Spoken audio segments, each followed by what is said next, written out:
Hello and welcome to this week's Elite Audio video, and as a very interesting segue from last week's video about Bristol, where we spoke about the fact that the systems that we effectively curated there were not accidental. And that's the thing about hi-fi systems. A great hi-fi system is not accidental by any stretch. All hi-fi systems are engineered and they're optimized. And the thing about it is we see many great hi-fi systems. The thing is, they're just not operating to their full potential. So this leads us on to this week's video, which is very much about, and in fact is driven by a question that I get presented with almost daily. And that is, what should I upgrade next? And it made me think that in a lot of cases, the answer is nothing. And whilst that might sound counterintuitive, that statement comes from the fact that a lot of what is needed is not the changing of something, but rather the optimization of what is already there. Now that may mean an introduction of something additional, but it's certainly not upgrading something you already have. So what we're doing and what we're offering in the coming weeks is a small number of free, what you would call system health checks. So it's not a pressure thing by any means. There is absolutely no obligation with anything that we're doing here. But what we want to do is to give you as much clarity about your system as absolutely possible. So let's ask a much more global question, and that is what a health check looks at. What is it that we are interested in? And more importantly, what questions should you be asking yourself about your own system? So the first question is your system totally coherent? Now, when I say that, what I mean is, here are some examples. Are you happy with the tonal balance overall? Have you got fullness? Have you got the presentation and the sound that you desire? Is the bass nice and tight? Is it musical? Is it rhythmic? Are you aware of any, let's say, deficiencies in the sonic presentation? If you turn it up loud, do you get distortion? At which point do you find that distortion appears? At low listening levels, does your system maintain the full system dynamics? Would you say your system is overly bright? Does it feel slow? Does it feel too dark even, where there is a lack of contrast between the light and shade within the sonic presentation itself? And the thing about it is that a great system is definitely balanced, and all great systems that I have heard have this inherent balance between the low frequency, the high frequency. The rhythm and timing is very good, but also the holographic and three-dimensional nature of the soundstage is very apparent. Nothing sounds forced. So when you reflect upon your own system, do you feel that everything is working together as a team? Or do you feel perhaps there is some kind of conflict taking place within your system that is maybe holding things back in a way that you would like to improve? And I think the other part, or the next part, which is really about power and control, Bristol really taught us a great lesson, because, as I've said many times on this channel, all watts are definitely not equal.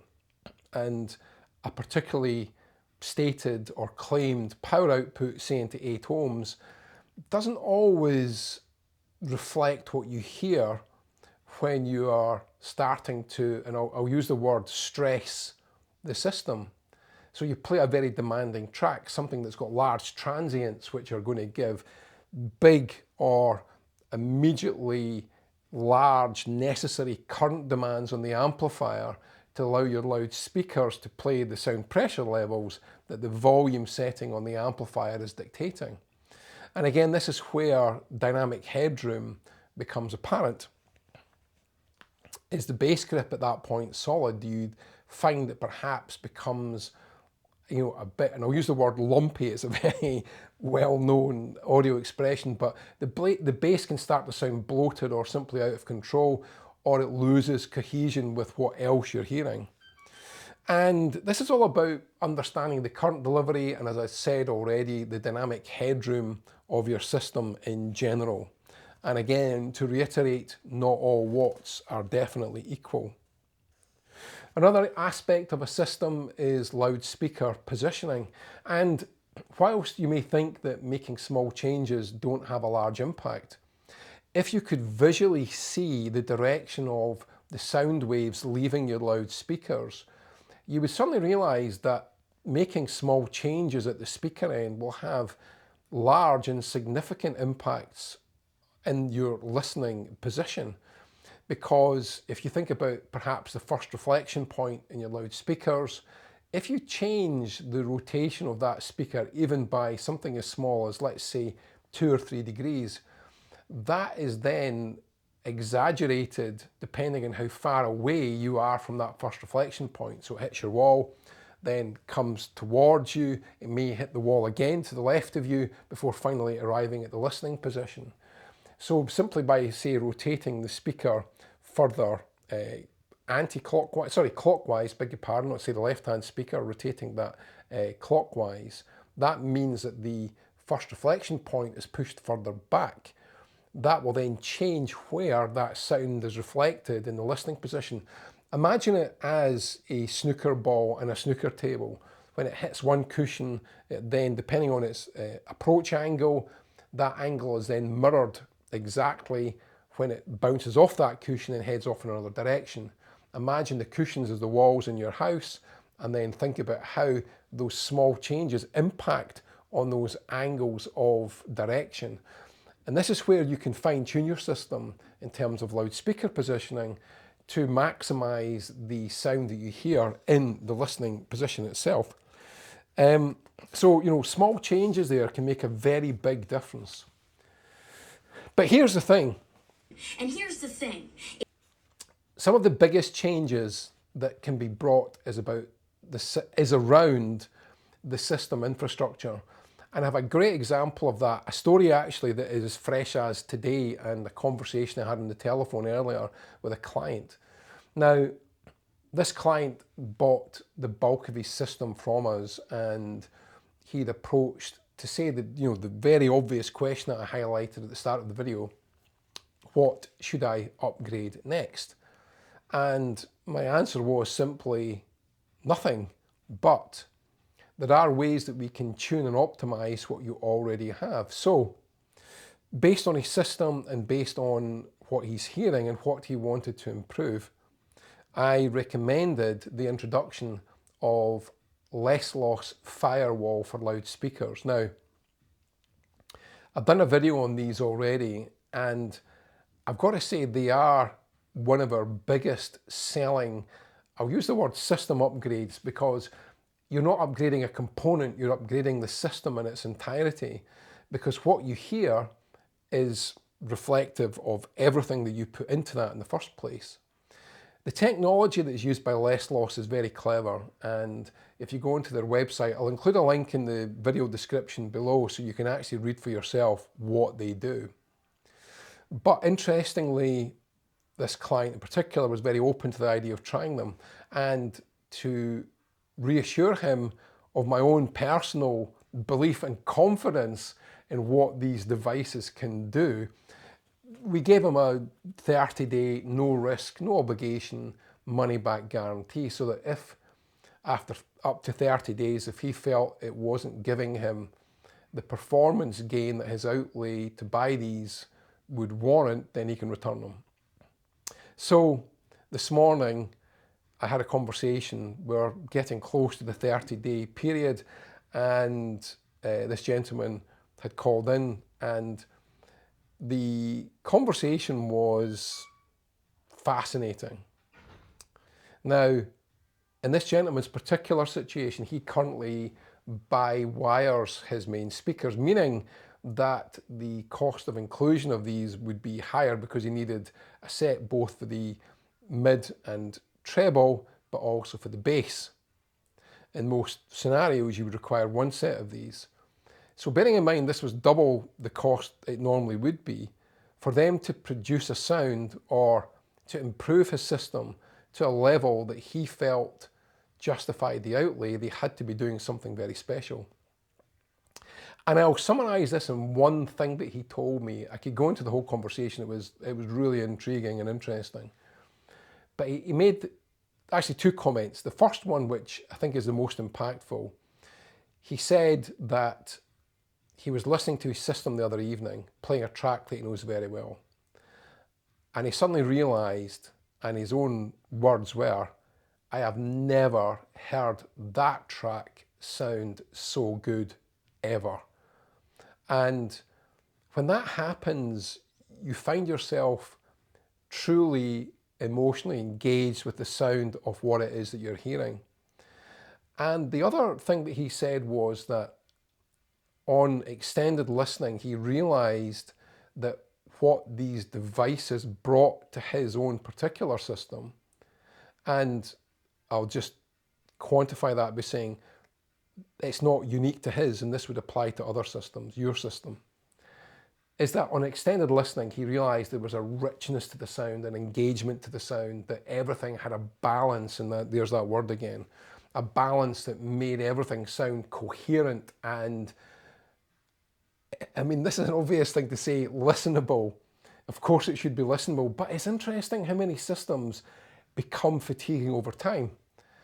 And coming back to the infrastructure, this could be something like a network switch, or if we look at what network acoustics products offer that we sell on the pure digital and streaming side, these can bring equally significant improvements without changing anything, but actually strengthening and making the robust element of the infrastructure more obvious, and indeed creating a sound that is something that your system was capable of but was being starved of because of the infrastructure.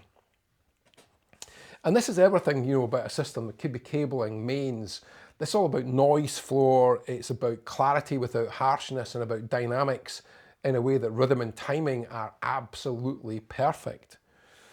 And this is, you know, as I said, this is, you know, when you think about upgrade priority, people say, you know, what should I buy? And, you know, I would say it's more a case of what should happen first. And an analysis of a system and where we can do a health check for you. As I say, we are offering a number of these, a small number, because they are quite time intensive, but please message me. In fact, I'll bring up my email address again, message me directly. This part of the business and this part of audio and hi-fi and musical listening in general is something that I am extremely passionate about, because for me personally, to be able to assist you to get the best out of a system you already have, that's special, because it proves you've made the right choices. Now, it may well be, I can give an example of someone who is using a pair of active loudspeakers. He's got a DAC pre-streamer, an all-in-one, and using his own words, his system sounds a bit flat, it's a bit one-dimensional. Now, in that particular scenario, for me, the obvious way is to separate the duties of the preamplifier, for example, to a dedicated, perhaps pure Class A, fully balanced preamplifier, meaning that the DAC streamer can be run at its maximum output voltage, thus bringing better dynamics, better presentation, soundstage, and so on, greater sense of realism. Now, there is a case where, again, we're not changing something, but we're introducing something that it's where we take the duties of preamplification away from an all-in-one device and giving it to a dedicated device that will absolutely bring a better sound to that system as a whole. And the system as a whole is quite expensive already. So this is where the analysis of your system is unique, where the advice will perhaps be, it will be different from person to person. And we will always look at the concept of there is no upgrade required, let's see what you have and how we can maximize that initially. It may well be that we think about other ways to strengthen the infrastructure as a whole, or in the case of this other client where a preamplifier might, you know, in many respects is the obvious choice, But again, we'll provide that with the comfort and security that if you don't feel it's the upgrade you expected, we will just take it back and give you a refund. That goes without saying. So this is what I think this is really what prompted this week's video, is that Bristol really, it brings into sharp focus the lens, through the lens of this system has to sound good. What do we do to make it sound its best?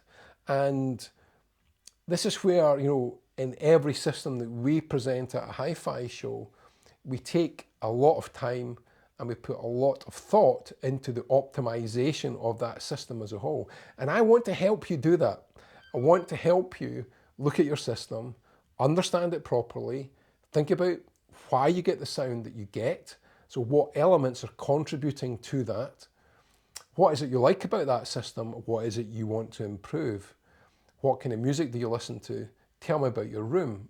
Where are your speakers positioned? What's your room size? What's your ceiling height? Have you got a lot of soft furnishings in your room? Do you have, you know, hardwood floor or wooden floor or tiled floor where they're very highly reflective surfaces? What made you arrive at the components that you currently have? So all of these things I want to know. It's a bit like, I suppose it's a bit like being diagnosed. You know, you go to your clinician or doctor and he will ask you a whole lot of very important questions, because what we're doing in this particular example is building a very clear picture and understanding your system because it's unique to you. And it's also interesting, coming back to the gentleman I mentioned earlier on in the video where he got the less loss firewall for speakers that are now a permanent addition to his particular system, is that he, until he heard them, he said that, you know, the skeptical part of him would have said probably these wouldn't be for me. And a lot of people, so that's another person, sorry, I'm thinking there's two clients actually I've got on the go right now that both have bought firewall for speakers. The other one, which I've not mentioned, but his system was very similar in the sense that he had some very expensive Wilson loudspeakers, exceptionally expensive. And he was skeptical that something like firewall, which in the cost of his Wilson speakers were a kind of a fraction of the cost, why something like that could bring such a performance gain. And again, he gave me the same feedback. Could not believe what they did. They're not going anywhere. And you know, my own system at home, I've got firewall for speakers. If we do a hi-fi show, we put firewall for speakers. And I'm only focusing on one little thing here. And that's not really the purpose of this video. The purpose is just, again, to highlight that sometimes it's about fine-tuning what you already have. In the case of the first client I mentioned, where he said, I have never heard that track sound so good. Like never. Absolutely never heard it sound so good. That's what we want, isn't it, really? When we sit down, we want to go, I have never heard that track or this album, or I found myself completely lost. I was listening to Rush 2112 album, and there's kind of a nostalgic thing for me there because it's an album that I bought, I mentioned before, when I was younger. I had two part-time jobs as a teenager. I used to get up early every morning, about 5:30 a.m, go and do a paper round in the village of Anstruther, where I was born and brought up, and then go to school, come back home, then walk down to the Crow's Nest Hotel for my evening shift drying dishes. And that was, you know, or peeling potatoes. It was one of the two. Neither, trust me, were particularly fulfilling activities, particularly peeling potatoes in the outside shed in the winter with no heating. That was challenging on your fingers and actually losing all sensation, which I've done many times. However, I remember buying this album. It was a double album, bought it in the local record shop in Anstruther. And with my background as a classically trained violinist, and also that I did study music at school, the whole production of this album, the whole concept of it, it has very much a classical nature to it. It's all about storytelling. And I found myself sitting there and thinking, wow, this just sounds amazing. And it really did. It was it's a phenomenal piece of music, actually. I'd highly recommend it. Even if Rush aren't your thing, this is a really great album to if you want to find a route into them as an artist, I can highly recommend it. Anyway, so this comes back to what I was saying about system optimization and a health check. So take us up on the offer, send me an email directly, let me health check your system, or do it yourself. Work out what's going on in your system, learn about it, understand how different components interact. As I've highlighted in our previous story, simply having great, expensive, well-reviewed individual components is no guarantee of cohesion or symbiosis in your system. In fact, the very opposite can be true. You'll remember the story I told about Ian, the retired school teacher, and his system in particular, that he'd spent upwards of £50,000 on it, and it didn't sound great, I have to say. But when we worked to get everything working together, we did make some small changes, but not anything major. He ended up with a system that he was really happy with. And if that's probably a great real world health check example. Ian came to us, he didn't like the sound of the system, and he'd accumulated these components from multiple, sources, and our health check with his instruction highlighted where things could be improved, and that's where he ended up with something that and I remember, actually Ian's a lovely guy, you go there, he'd have a sandwich for you, before you even started, you want to make sure that you were fed and watered. And I used to really appreciate that about him. He's a lovely guy. And then we'd spend time in his system. And we got it to the point where Ian would say, that's great, oh, I'm so happy. And he built this kind of man cave in the attic of his home that was that's where his place of zen existed. And we just simply helped him turn it into the sound that he really deserved to have, having spent all that money. And I personally got so much satisfaction from that, I can tell you. It was fantastic, absolutely fantastic. So we also have, and I can't tell you, but we can tell you next week, some huge news. It's beyond huge, is of biblical audio proportions, and I honestly wish I could tell you now. I am so excited, but I can't. There's an embargo on this information, but when I tell you, you will go, right, that is huge news. So I'll leave you with that thought.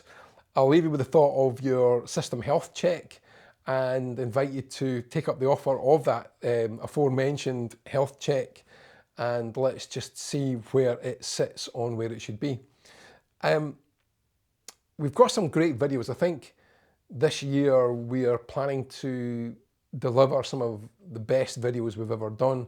And if you've enjoyed this video, if you feel these are worthwhile, please just take a few seconds to like and subscribe, turn on notifications, and make sure they're all turned on, or bring that up on screen so you can see how that works, so you don't miss any of the videos that we are producing. We want to make them as engaging and as helpful to you as possible, and I hope that the recent ones have followed that particular track of information.